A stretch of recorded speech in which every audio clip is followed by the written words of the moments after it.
રહ્યા છો એબી ગુજરાતી ન્યૂઝ. હવે જોઈએ અગત્યના સમાચાર. અરવલ્લીના મોડાસા ખાતે ખલીકપુર ચોકીનું પુરવઠા મંત્રીના વરદસ્તે ઉદ્ઘાટન કરવામાં આવ્યું. આ પ્રસંગે અરવલ્લી જિલ્લા ભાજપ પ્રમુખ ભીખાજી દુદાજી ડામોર, મોડાસા નગરપાલિકાના પ્રમુખ નીરજભાઈ શેઠ, જિલ્લા પોલીસ વડા મનોહરસિંહ જાડેજા અને નાયબ પોલીસ વડા રણજીતસિંહ ડાભી તેમજ બાયડ ડીવાયએસપી વાઘેલા સહિતના અધિકારીઓ ઉપસ્થિત રહ્યા હતા. મંત્રીશ્રીએ જણાવ્યું હતું કે ખલીપુર હાઈવે ઉપર આ ચોકીથી અસામાજિક તત્વોમાં ડર રહેશે અને સાચા માણસોને ન્યાય મળે તે હેતુસર આ ચોકી શરૂ કરવામાં આવી છે. રિપોર્ટર જયેશ પટેલ, અરવલ્લી. આજે નવરાત્રનો પ્રથમ દિવસ છે.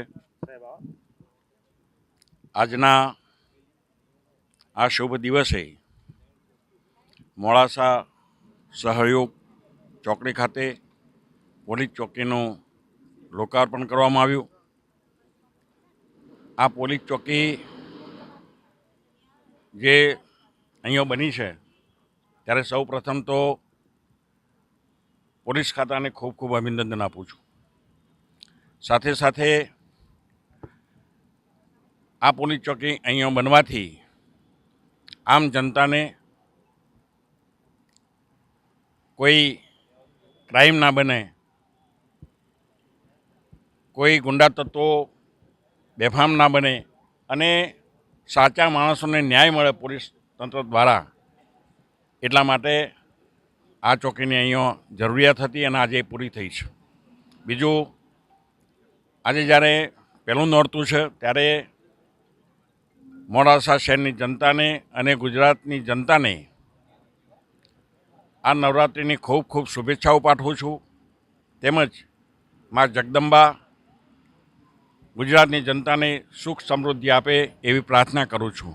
બીજું કે જ્યારે એસપી તરીકે મનોહરસિંહ જાડેજા સાહેબ અહીંયા આપણે એમની વરણી થઈ છે, નિમણૂક થઈ છે, ત્યારે એમને આ તાલુકાના આ વિસ્તારના ધારાસભ્ય તરીકે એમને આવકારું છું. Thank you. અરવલ્લી જિલ્લામાં સહયોગ ચોકડી કે જ્યાં હેવી ટ્રાફિક, ખાસ કરીને દિલ્હીથી મુંબઈ વચ્ચેનો જે ટ્રાફિક છે એની મૂવમેન્ટ વધારે રહે છે, એને કારણે થઈ અને ચોકડી ઉપર ચોકીની જૂની ચોકી હતી જ, પણ એ પાઇપલાઇનના કામને કારણે એને ડિમોલિશન કરવી પડી. એ આજે ચોકી નવી માનનીય મંત્રી શ્રી ભીખુસિંહ પરમાર સાહેબના હાથે ઉદ્ઘાટન કરવામાં આવ્યું છે. સાથે સાથે આજે પહેલું નોરતું છે નવરાત્રિનું. અરવલ્લી જિલ્લા પોલીસ દ્વારા સંપૂર્ણ બંદોબસ્ત ગોઠવી દેવામાં આવ્યો છે. આખા જિલ્લામાં 4 મોટા ગરબા છે જે કોમર્શિયલ છે, એ સિવાય ટોટલ 349 શેરી ગરબા ને બધું થઈને થવાના છે. આ બધા જ ગરબાના આયોજકો સાથે મિટિંગ થઈ ગઈ છે.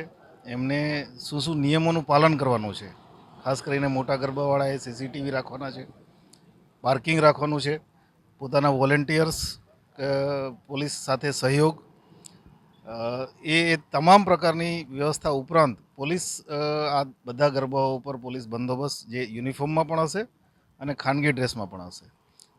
ટ્રાફિક મેનેજમેન્ટ પોલીસ દ્વારા કરવામાં આવનાર છે અને સરપ્રાઇઝિંગલી પોલીસ દ્વારા બ્રેથ અને લેઝર સાથે ચેકિંગ પણ કરવામાં આવશે.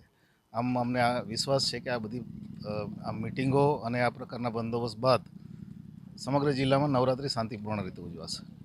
જે છેલ્લા 2 દિવસથી અમુક મારામારીની ઘટનાઓ ઘટી રહી છે અને ખાસ કરીને જે આ રોડ ઉપર નિર્માણાધીન જે કોમ્પ્લેક્સ છે ત્યાં ઘણા બધા એવા અસામાજિક તત્વો બેઠતા હોય છે, એના કારણે આ પ્રકારની ઘટનાઓ સર્જાતી હોય છે. તો આ બાબતે પોલીસ કેવી કામગીરી કરશે? કોઈ પણ ઘટના બને એટલે પોલીસ એની એફઆઈઆર કરી અને આરોપીઓ અરેસ્ટ કરવાની કામગીરી જ્યારે પણ બની છે ત્યારે કરી દીધી છે.